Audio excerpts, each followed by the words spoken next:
여러분 안녕하십니까? CJB 아침 뉴스입니다. 이번에 지방선거에서 단 124표 차로 당락이 갈린 충주시장 선거에 대해 선관위가 재검표를 결정했습니다. 두 후보 간 표차보다 무효표가 18배 많았던 점 등이 재검표 사유로 받아들여진 가운데 다음 달 중순 충주시장 선거에 대한 재검표가 진행될 것으로 보입니다. 이태현 기자입니다.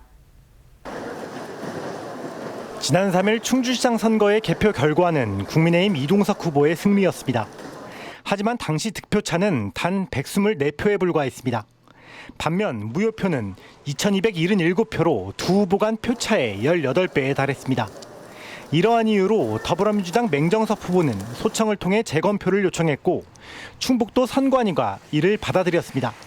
개표 과정이 새벽 4시 반 5시까지 이어지면서 그 불가항력적인 신체적인 문제도 있을 거예요. 그래서 재검표를 하게 되면은 또 여러 변화가 있지 않을까 그런 판단을 해서 정중하게 재검표 요청했습니다. 재검표는 다음 달 15일 충주 한국교통대 체육관에서 진행되는 방안이 유력한 것으로 전해진 가운데 이에 대한 비용은 모두 맹 후보 측에서 부담합니다. 단 재검표와 관계없이 당선인의 효력은 유지됩니다. 선거 소청 심리 과정 중 검증은 객관성과 합리성을 담보하기 위한 절차이며 심리를 위해 필요하다고 인정하는 경우 검증을 할 수 있습니다. 소청을 통해 재검표가 결정된 건 이번 전국 단체장 선거 중 첫 사례입니다. 이런 가운데 아직 충북과 관련해 심의를 앞둔 소청건은 7개가 더 남아 있습니다. 앞서 국민의힘은 투표용지 부족 사태가 발생한 단양군수 선거와 단양의 광역기초의원, 비례대표 군의원 선거 4곳에 대한 소청을 충북도 선관위에 제기했습니다. 중앙선관위에도 충북도지사와 충북도의원 비례대표 선거에 소청이 제기됐습니다. 이 밖에 소청 접수 마지막 날인 지난 17일에는 정당이나 후보가 아닌 특정 개인이 청주시장 선거에 대한 소청장을 접수한 것으로 알려졌습니다. 다만 당선 무효에 대한 소청을 제기한 충주시장 선거와 달리 나머지 곳들은 선거 무효 소청으로 선거 효력에 대해서만 판단할 뿐 재검표와는 관련이 없는 것으로 전해졌습니다. CJB 이태현입니다. CJB는 충청북도 재정난의 심각성을 여러 차례 보도했습니다. 신용한 충북지사 당선인도 이 문제를 민선 9기의 핵심 과제로 내세웠습니다. 인수위원회는 현재 충청북도의 재정 상태가 좋지 않은 만큼 민선 8기 동안 추진된 주요 사업들의 예산 집행 과정을 전반적으로 점검하겠다며 재정 정상화위원회와 전담 TF 구성을 예고했습니다. 박원 기자입니다. 충북도청 본관 사무공간을 아이들을 위한 동화책 정원으로 바꾸겠다며 김영환 지사가 역점 추진한 그림책 정원 1937입니다. 이 사업에는 올해 운영비까지 포함해 모두 176억 원이 투입됐습니다. 하지만 지난 3월 말 개관 이후 현재까지 방문객은 7만여 명, 하루 평균 1000명 수준에 머물고 있습니다. 인근의 당산 생각의 벙커 역시 김 지사의 대표적인 문화사업으로 꼽힙니다. 50년 된 충무시설을 문화공간으로 활용하기 위해 국비 10억 원을 지원받아 조성했지만 운영비는 한 해 도비 5억 원이 소요됩니다. 제천 옛 청풍교 정원화 사업도 철거하면 받을 수 있는 300억 원의 국비 지원 대신 보존과 활용을 택하면서 55억 원의 예산을 썼습니다. 신용한 당선인 인수위원회는 지난주 청풍교 사업 현장을 둘러본 뒤 여러 문제점을 제기한 바 있습니다. 이처럼 민선 8기에서 도비를 대거 투입한 사업들이 많았고 재정 여건이 좋지 않은 점들이 확인되자 신용한 당선인이 취임 직후 재정정상화위원회와 TF를 가동하기로 했습니다. 단순히 재정이 어려운 상태를 안정적으로 운영하는 거에서 넘어서서 저희들이 보기에는 정상적으로 집행이 되지 않는 부분들도 상당히 있다고 보기 때문에 그 부분은 정상화라는 표현을 썼다라는 말씀을. 재정 전문가들로 위원회를 꾸려 주요 사업의 예산 집행 과정과 운영 실태를 전반적으로 점검하겠다는 겁니다. 오송역 서남하루와 도리파크 골프장 사업 등도 점검 대상에 포함될 수 있음을 시사했습니다. 분명히 효율적으로 집행을 할 수도 있었는데 그런 부분에 방만하게 운영된 부분도 있고요. 투입이 되지 않아야 되는 부분들까지도 전액 도비로 투입된 부분들. 현재 충북도의 지방채 포함 내부거래 채무는 1조 2천억 원 수준입니다. 민선 9기 출범과 함께 재정 건전성 확보가 최대 현안으로 떠오른 가운데 신용환 당선인은 재정 정상화를 앞세워 전임 도정의 주요 사업에 대한 구조조정을 진행할 것으로 보입니다. 인수위는 이번 주 보고회를 통해 민선 8기 사업 전반에 대한 평가와 민선 9기 도정 방향을 공개할 예정입니다. CJB 박원입니다. 한편 신용환 충북지사 당선인 측은 김영환 지사와의 만남을 재차 요청했습니다. 허창원 인수위 대변인은 현직 지사와 당선인이 만나 원활한 도정 인수인계 모습을 도민들에게 보여주는 것이 필요하다며 만나는 장면조차 보여주지 못하는 것은 도민에 대한 예의가 아니다라고 밝혔습니다. 김영환 지사는 앞서 만나서 덕담을 나눌 상황이 아니다라며 신 당선인과 만날 뜻이 없음을 밝힌 바 있습니다.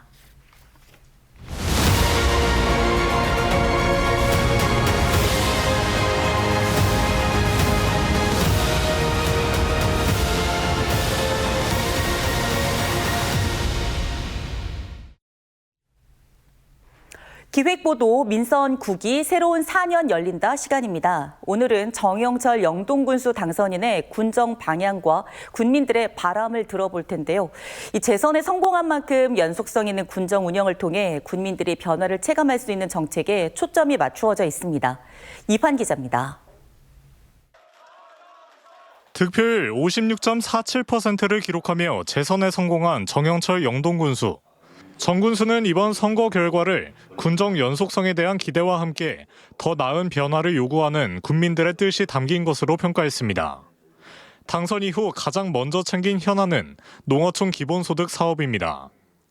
지난해 말 시범사업에 옥천군이 선정된 데 이어 최근 영동과 인접한 보은군과 전북 무주군까지 추가 선정됐지만 영동군은 제외됐기 때문입니다.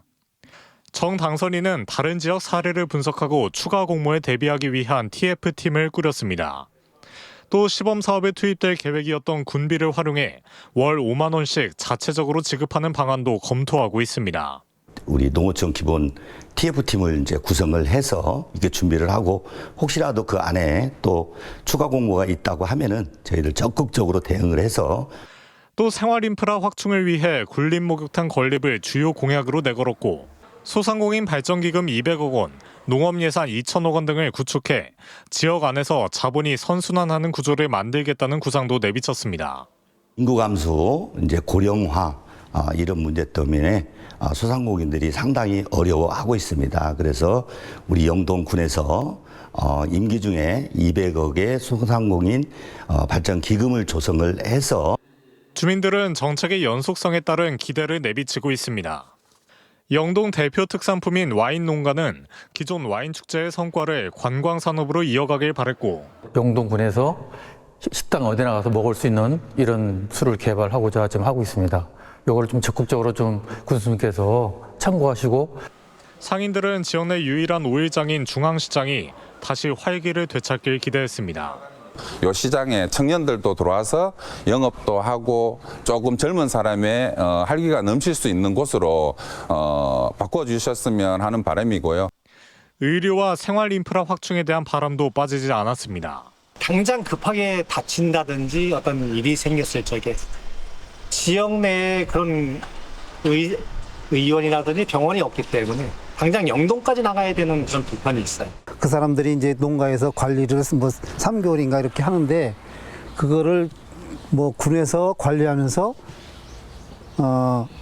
그 농가에서 쓸 수 있는 시간대마다 쓸 수 있게 그렇게 해주셨으면 하는 바람이죠.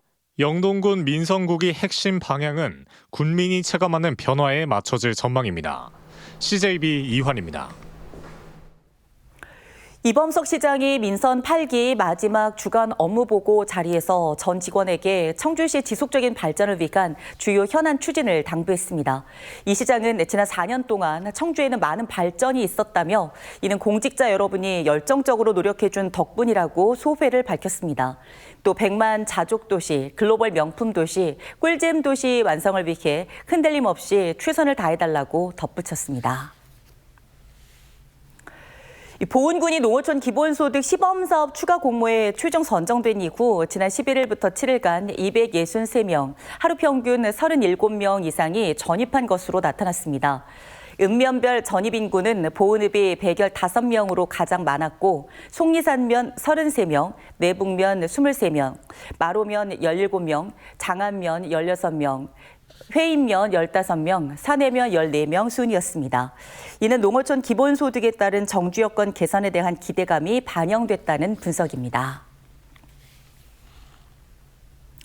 최근 충북 제천에서 경계선 지능장애인을 수년간 학대하고 착취한 사건이 드러나는가 하면 충주의 한 시설에서는 발달장애인 간의 괴롭힘을 종사자들이 장난으로 여겨 방치했다가 적발되는 일이 있었습니다. 모두 우리 주변에서 일어난 장애인 학대 사건들입니다. 어제는 올해 처음으로 법정 기념일로 지정된 제1회 장애인 학대 예방의 날이었습니다. 장애인 학대를 개인의 문제가 아닌 사회 구조적 문제로 보겠다는 선언이지만 현장의 통계 뒤에는 여전히 드러나지 못한 그늘이 있습니다. 이민아 기자가 취재했습니다.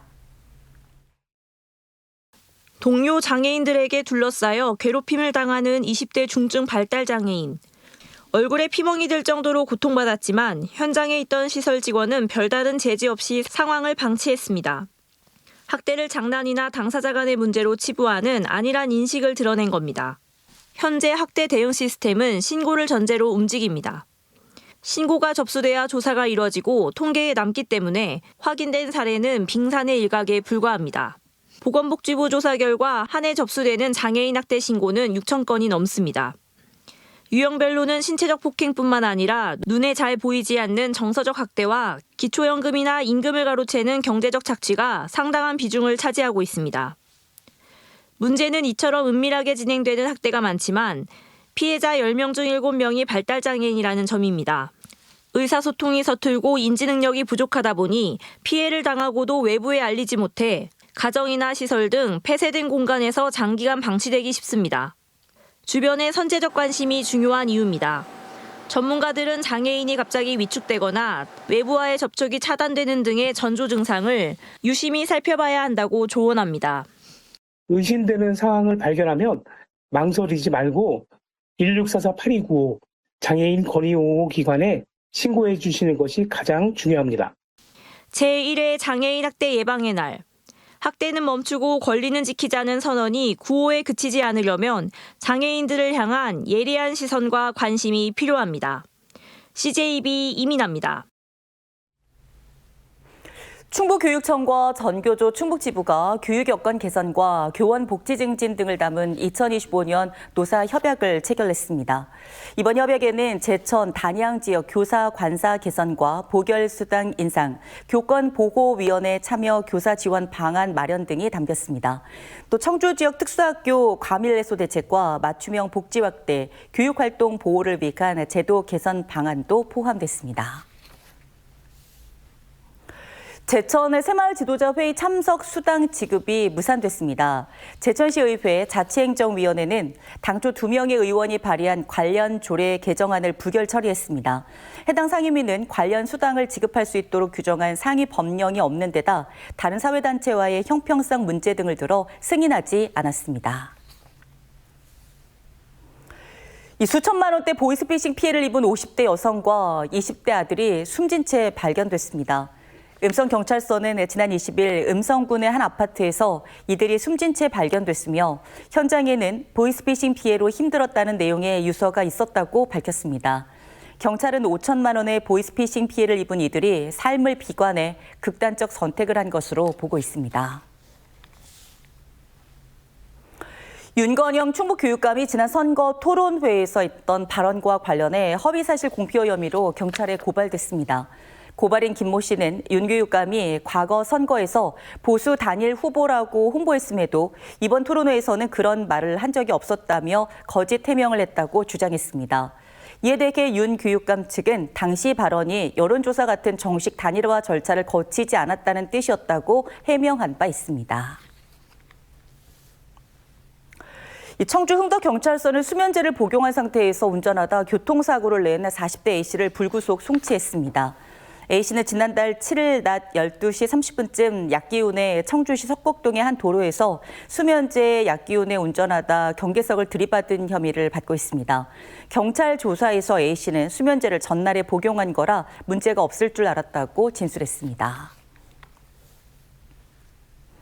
이 충북의 대표 마늘 산지인 단양 마늘 축제가 다음 달 17일부터 사흘 동안 단양 생태체육공원 일원에서 열립니다. 한지영의 품격, 단양 마늘의 힘을 슬로건으로 정한 이번 마늘 축제에서는 명품 마늘 품평회 시상식과 심포지엄은 물론 우수한 단양 마늘을 소비자에게 선보이는 다채로운 행사가 마련됩니다.